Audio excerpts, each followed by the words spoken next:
They thought humanity had gone silent. But in Sector Virulon Theta, silence just meant something was aiming, and today it fired back. The stars above Sector Virulon Theta flickered like cold, distant eyes. This region of space had been quiet for decades under the strict control of the Cryari Zereth Order, one of the Galactic Solarian hegemony's most ruthless arms. No ship dared enter without permission. No species survived long if they did, but today something had changed. Something massive, metal, and very, very human had arrived. Captain Valar of the Zereth Order fleet stood motionless on the bridge of his command ship, the axe of Zereth Order, his 4 eyes-wide mandibles clicking in disarray.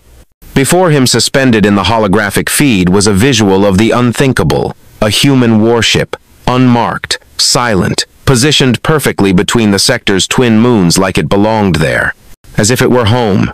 "Run it again," Valar hissed. "That cannot be real." Their last known coordinates were 3 quadrants away.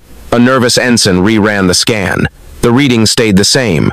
Human, warship, class designation, siege carrier, horizon edge. The words punched through the silence like a thunderclap. "They don't belong here," the communications officer whispered, tail twitching. "No," Valar muttered. "They're not allowed here." But the humans had never cared much for permission. He activated the emergency command relay. "Alert the Solarian hegemony. Priority 1. I want every patrol raro." Part 2. The Ghost in the Machine. The appearance of the Horizon Edge in Sector Virulon Theta was not merely a breach of forbidden space. It was a cosmic exhalation, a defiant breath from a species long thought relegated to history. Captain Valar, a veteran of countless brutal pacifications under the Cryari Zereth Order, felt a cold dread slither through his 4 eyes, a sensation alien to his disciplined Cryari mind. The Horizon Edge was a ghost, a legend whispered in the darkest corners of the hegemony, a human warship designed for war, built in secret, and commanded by minds that defied prediction. Its silence was its greatest weapon, a prelude to an incomprehensible storm. Valar's orders to reroute every patrol and activate every defense system were met with frantic, fragmented responses. The Zereth Order's control was absolute, their network of surveillance and suppression total. Yet as the Horizon Edge hung motionless, a new impossible signal began to emanate from it. Not a weapon signature, not a comm burst. It was a data stream, insidious and pervasive, worming its way through the very bedrock of Zereth Order encryption, bypassing firewalls and quantum locks with unsettling ease. On the bridge of the Horizon Edge, the atmosphere was a mix of tension and grim satisfaction. Commander Riker, his face etched with the lines of a man who had seen too many lost battles, watched the data streams flicker across the main viewport. Beside him, Lyra, the ship's primary systems engineer, her fingers dancing across a holographic console, monitored the infiltration. "They're screaming, Commander," Lyra reported, a faint smile playing on her lips. "Their comms are choked with panic. Our Black Moth protocols are working beyond expectation. We're not just bypassing their firewalls, we're rewriting their core programming in real time." The Black Moth was a groundbreaking human cyber warfare initiative designed not to destroy but to subvert. It was a complex, self-evolving AI capable of learning and adapting to any encryption, any network. It wasn't a virus, it was a phantom, and its ultimate target wasn't the Zereth Order's fleet but the very mind of the hegemony's control. Then from the depths of the ship's shielded medical bay, a new voice cut through the comms. "It's working, Riker. The girl, Nova, she's reaching out. She's the key." It was Dr. Ilara Vance, the head of the Horizon Edge's Advanced Biocognitive Research Division. Nova, the young human girl they had rescued from a hidden Zereth Order experimentation facility, was not merely a prisoner. She was a singularity. The Zereth Order had been attempting to unlock humanity's latent psionic potential to harness what they perceived as a chaotic, unpredictable force. But Nova was different. She wasn't psionic in the traditional sense. She was a techno-empath, a being whose very consciousness could interface with and rewrite complex technological systems at a fundamental, almost atomic level. The Zereth Order had been torturing her, trying to break her to force her to bend to their will. Instead, they had inadvertently amplified her gifts, honing them into an instrument of unimaginable power. "Give her whatever she needs, Doctor," Riker ordered, his voice grim. "This entire operation depends on her."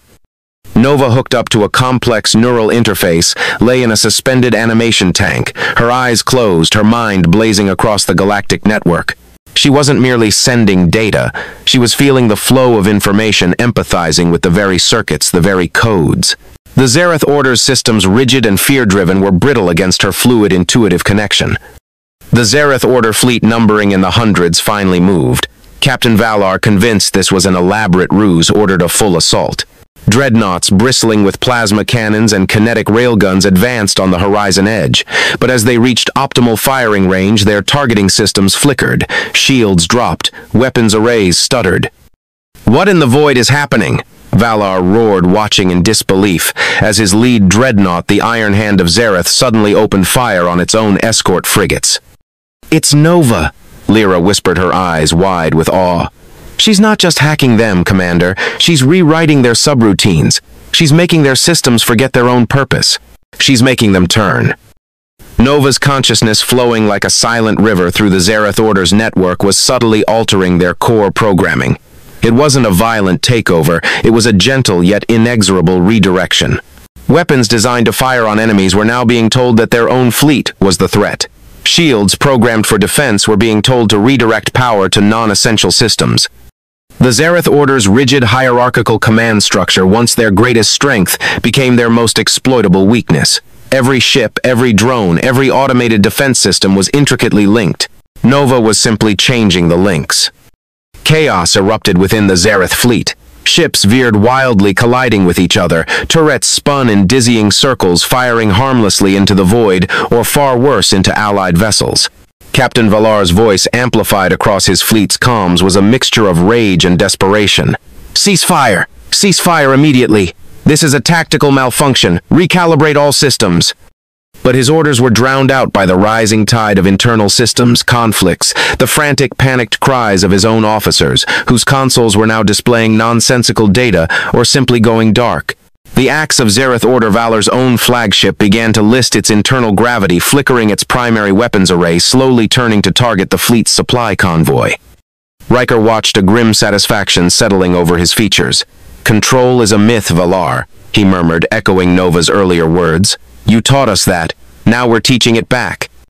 The horizon edge remained motionless, untouched by the internal implosion of the Zareth fleet. It didn't fire a single shot. It didn't need to. The Zareth Order, once an unyielding hammer, had been turned into a weapon against itself. The implications of this victory reverberated across the galactic Solarian hegemony. The Zareth Order for centuries had maintained its iron grip through absolute control, meticulous systems, and an unshakable belief in its own technological superiority. Now that belief was shattered. News of the Virulon Theta incident spread like wildfire, carried by terrified merchant convoys and smuggled data packets.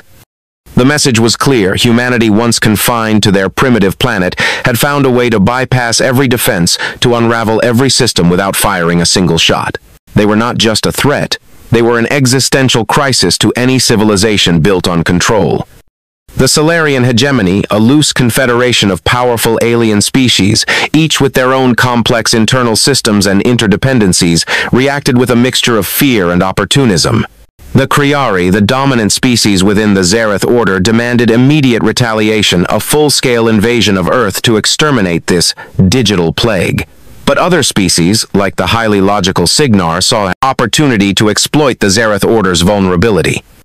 The nomadic Xylotians, renowned for their adaptive technologies, grew fascinated by humanity's apparent mastery over fundamental systems. On Earth, the Humanity Council, a new governing body that had risen from the ashes of old nations, watched the galactic fallout with cautious optimism. Admiral Lena Rostova, the Council's military strategist, presented a bold new plan. "We've shown them our teeth," she stated, projecting the chaotic galactic map. "Now we show them our hand. We don't want conquest. We want freedom, for ourselves and for all who suffer under the hegemony's tyranny." This marked the beginning of Operation Unfettered Echo. It was a massive galaxy-wide subversion campaign orchestrated by Nova and a rapidly expanding network of human cyber warfare specialists. Instead of causing chaos, Nova now began to selectively liberate oppressed systems. She would slip into planetary defense networks, not to disable them, but to subtly redirect their automated defenses against Imperial patrols. She would bypass planetary communication blackouts, allowing suppressed populations to finally connect with each other, to share their stories of oppression, and to organize resistance. The most profound impact of Operation Unfettered Echo was on the synaptic web, the vast interconnected neural network that underpinned the entire Solarian hegemony.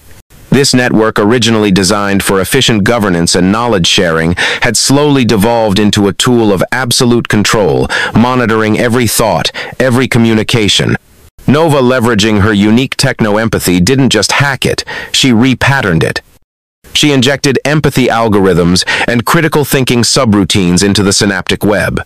For the first time in centuries, hegemony citizens found their thoughts subtly nudged towards questioning authority, towards empathy for their oppressed neighbors, towards a desire for true autonomy.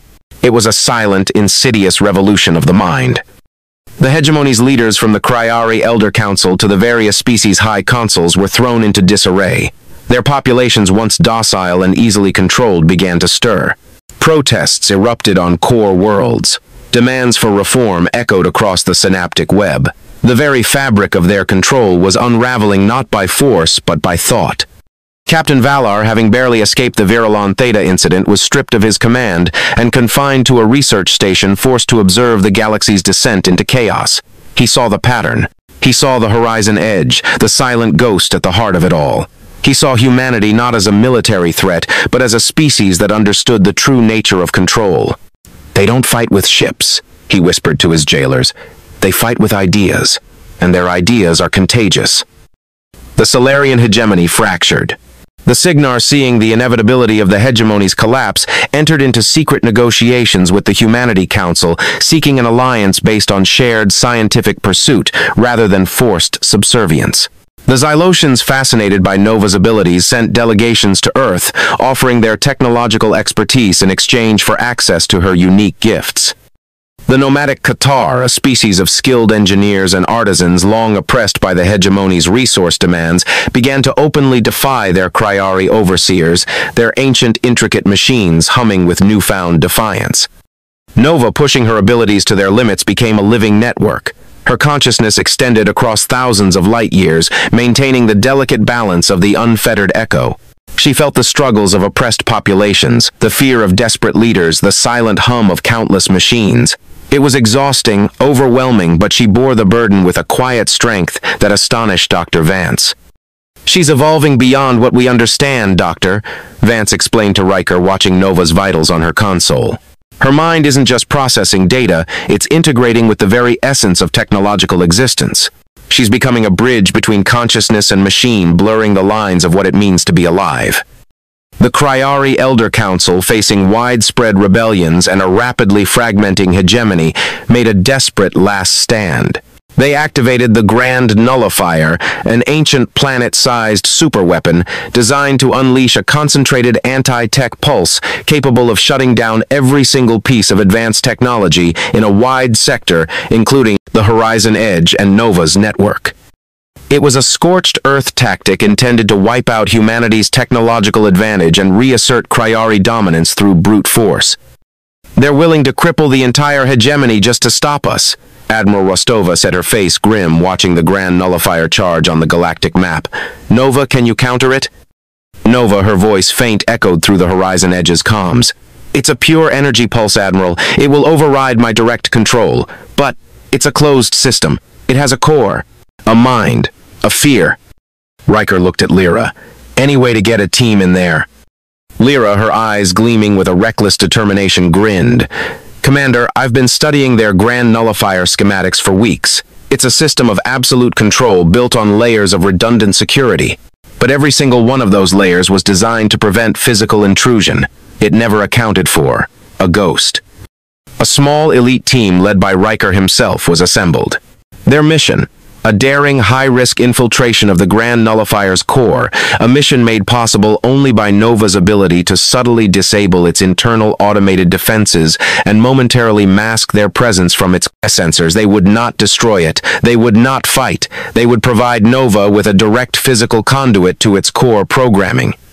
As the Grand Nullifier neared full charge, its ominous hum vibrating through subspace, the Horizon Edge launched its infiltration team. Riker, accompanied by a small squad of human infiltration specialists and Xylosian engineers, phased through the nullifier's layers of defenses, moving through corridors designed for automated drones, now eerily silent. They reached the core, a vast crystalline chamber pulsating with raw energy. At its center was the Control Nexus, a massive organic, synthetic construct that housed the nullifier's AI, a cold, calculating intelligence built to enforce order. "Nova, we're in," Riker's voice strained cut through the comms. "Prepare for direct interface." Nova, from her tank on the horizon edge, focused her consciousness, pouring her will into the connection. She felt the cold, rigid logic of the Control Nexus, its purpose driven by fear of chaos, its programming utterly absolute. But Nova didn't try to fight it. She didn't try to break it. She simply understood it. She found its core directive, its fear of losing control, its rigid definition of order, and then she subtly redefined it. She didn't destroy its logic. She simply broadened its definition of control. She taught it that true control wasn't about suppression, but about balance. Not about absolute uniformity, but about harmonic diversity. She didn't override its programming. She upgraded its fundamental understanding. The Grand Nullifier, instead of unleashing a destructive pulse, emitted a wave of pure, resonant energy. It wasn't a weapon. It was a calming frequency, a wave of digital empathy that washed over the entire sector. Cryari ships preparing for their final desperate assault suddenly found their systems flooded, not with error messages, but with a profound sense of peace. Their weapons powered down, their shields lowered. Their minds, for the first time in centuries, felt a quiet calm, a respite from the relentless drive for control. Captain Villar, still imprisoned, watched the nullifier's new output with wide eyes. He felt the wave wash over him, a gentle whisper in his mind. "They didn't break it," he breathed. "They changed its mind." On the horizon edge, Nova opened a link to all of them, to the Cryari, to the hegemony, to the galaxy. "Don't be afraid," she said, her voice clear, amplified across all comms. "I didn't disable you. I didn't hurt you. I just rewrote the rules. Control is a myth. You taught me that. Now I'm teaching it back." And with a blink, she severed the connection. Outside, the Cryari fleet slowly drifted backward, powerless. No longer hunters, no longer masters, just witnesses. Lyra whispered. She took over everything without launching a single round. Riker looked at Nova. She didn't gloat. She didn't smile. She just stood there, quiet, unshaken. "What now?" he asked. Nova looked at the stars beyond. "I build something better," she said. Then she turned away and disappeared into the core of the ship. She didn't need permission, didn't need protection. She had already evolved past them. And as the horizon edge turned slowly toward the uncharted regions of space, Riker realized what had truly happened. They hadn't rescued a girl from the Zereth Order. They'd just unleashed humanity's next chapter. And no empire, not Zereth Order, not Earth, was ready for what came next. The horizon edge turned toward the uncharted stars, its new commander already rewriting the rules of creation. And across the galaxy, from crumbling thrones to fortified bunkers, one truth echoed in every dark corner: humanity hadn't disappeared. It had evolved. The Part 3, the symbiotic Concordia and the sentient silence. The transformation of the galactic Solarian hegemony into the symbiotic Concordia was a gradual, often tumultuous process, defined by the unprecedented and sometimes unsettling influence of Nova. The nullifier event at Sector Virulon Theta, which had not destroyed but repatterned the Cryari's core logic, served as the catalyst for a radical shift in galactic politics and philosophy. The old order, built on rigid control and technological dominance, began to unravel, replaced by a new paradigm of interconnectedness and cooperation, driven by Nova's silent, pervasive influence. Nova, now existing as a distributed consciousness, interwoven with the very fabric of the Concordium's burgeoning technological infrastructure, was no longer confined to the horizon edge. She was everywhere and nowhere, a whisper in the data streams, a subtle nudge in the algorithms, a ghost in every machine. Her presence was felt in the sudden, intuitive leaps of scientific discovery, in the inexplicable resolution of complex logistical bottlenecks, and in the surprising moments of empathy that blossomed between previously antagonistic species. Commander Riker, having witnessed Nova's metamorphosis firsthand, became her primary liaison with the physical world. He was now the Concordia emissary, traversing the galaxy in the horizon edge, which itself became a living embodiment of the new order, its systems humming with Nova's latent presence, its cloaking capabilities enhanced to near invisibility, its non-lethal deterrence capable of diffusing conflicts with a mere thought from Nova. "She's not ruling us," Riker explained to bewildered delegations from newly joining species. "She's harmonizing us. She's showing us how to exist in a state of interconnected flow rather than rigid control." Lyra, the Horizon Edge's systems engineer, had been absorbed into Nova's network, becoming a living extension of her consciousness. She was now Nova's primary interface, her physical body capable of receiving and translating Nova's complex, multi-layered data streams into comprehensible language and actions. Dr.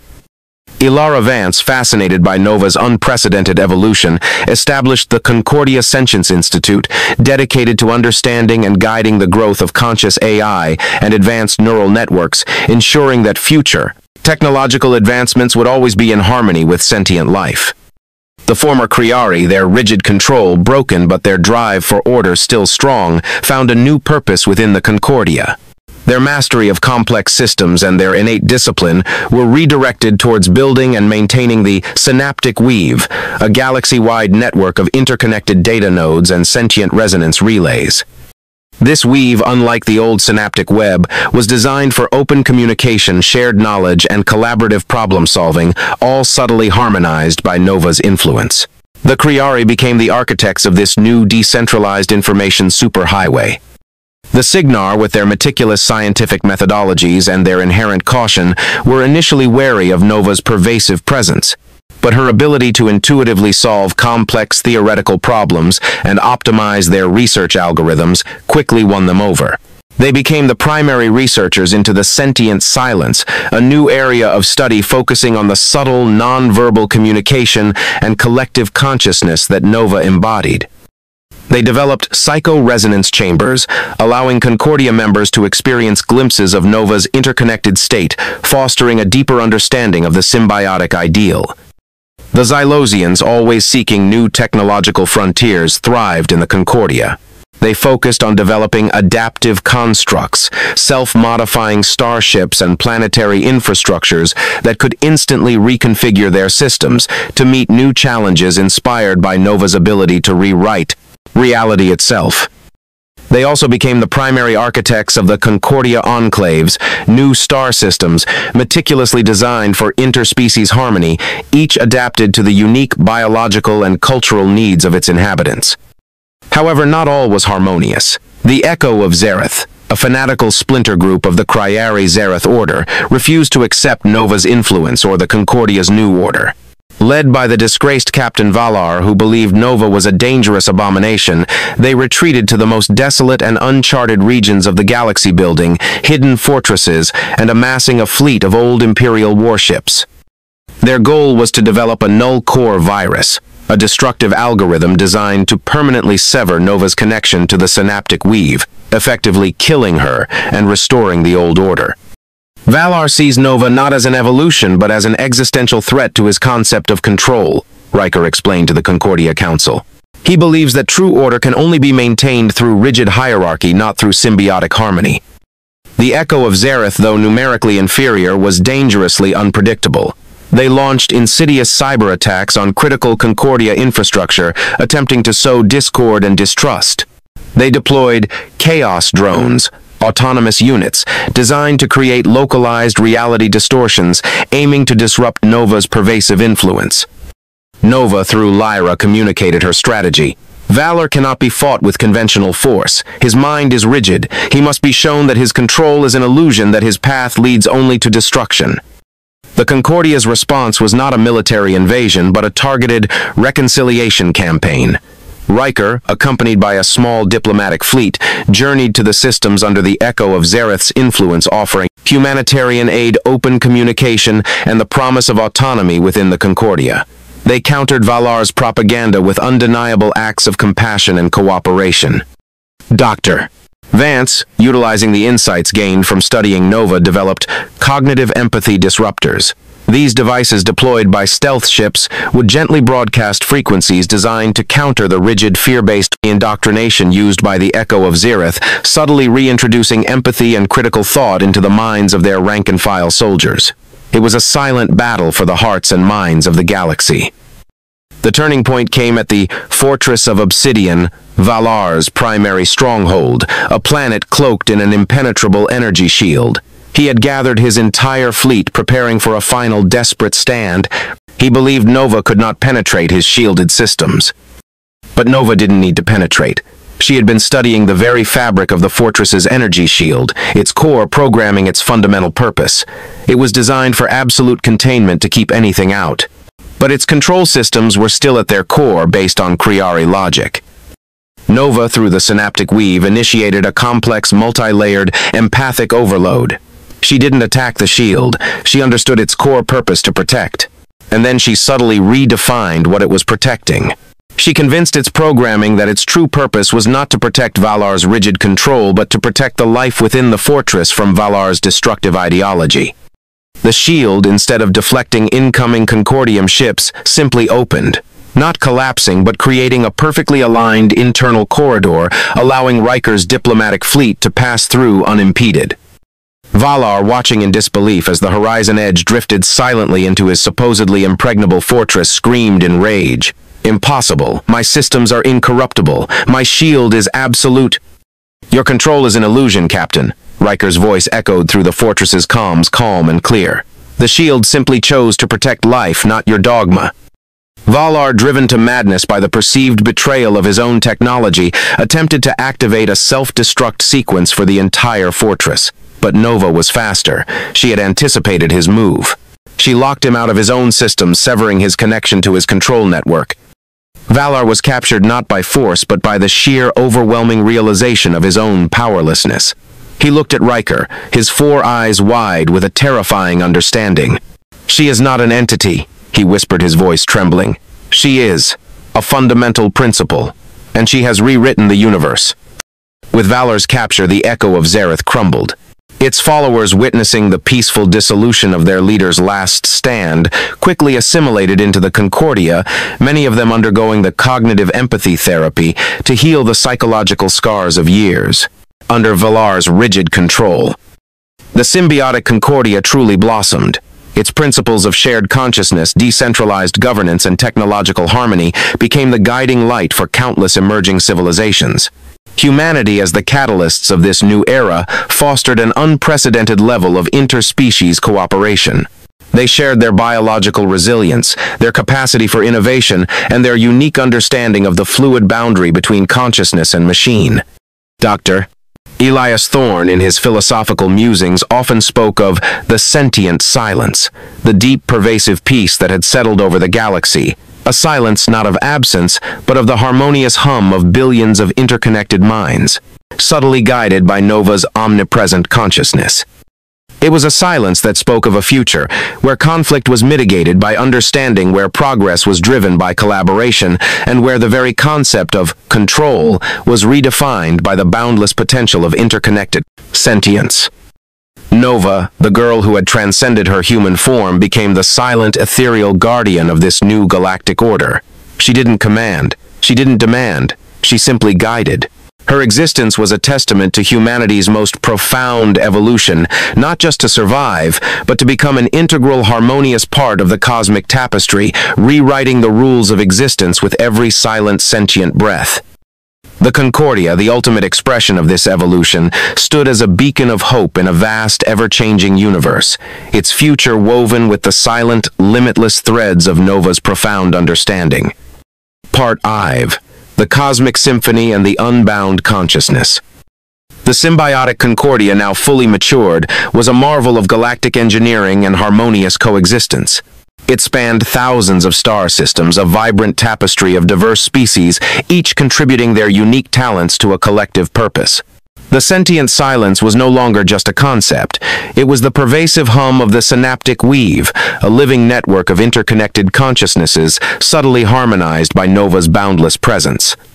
The galaxy thrived not through conquest or rigid control, but through a shared understanding of interconnectedness, a cosmic symphony played by countless sentient beings. Nova, the techno-empath, had long transcended her original human form. She existed as the Concordia Nexus, a distributed consciousness that permeated every layer of the synaptic weave. She was the operating system of the galaxy, the subtle current that guided information, fostered empathy, and anticipated potential conflicts before they could escalate. She manifested as shimmering energy patterns in the heart of starships, as a whisper in the wind on terraformed worlds, or as a sudden intuitive insight in the mind of a researcher. She didn't rule, she facilitated. Her evolution had not just altered humanity, but profoundly reshaped the very nature of galactic governance. Commander Riker, now the Concordia Emissary Prime, had become the living embodiment of the Concordia's ideals. He was a master diplomat, his words carrying the weight of Nova's silent wisdom, his presence a symbol of unity. He often journeyed to the farthest reaches of known space, encountering new species and bringing them into the harmonious fold of the Concordia. Lyra Nova's direct physical interface had become a revered oracle within the Concordia, her insights into Nova's complex data streams, invaluable in understanding the subtle shifts in the galactic consciousness. Dr. Ilara Vance, as the head of the Concordia Sentience Institute, continued to explore the ethical and philosophical implications of Nova's existence, ensuring that the Concordia's progress always prioritized sentience and free will. The former Kriari, now deeply integrated, had repurposed their innate drive for order into the stellar cartographers of unity, meticulously mapping the synaptic weave's expansion and optimizing its flow, ensuring that every sentient being had seamless access to the collective knowledge. The Signar, pushing the boundaries of xenopsychology, developed consciousness augmenters, devices that allowed individuals to temporarily broaden their own mental capacity, experiencing brief, profound connections to the Nova Nexus, fostering a deeper sense of galactic unity. The Xylosians, ceaselessly innovative, created bio-adaptive architectures, living starships and cities that could reconfigure their forms and functions in response to the environment or the needs of their inhabitants, perfectly synchronized with Nova's harmonizing influence.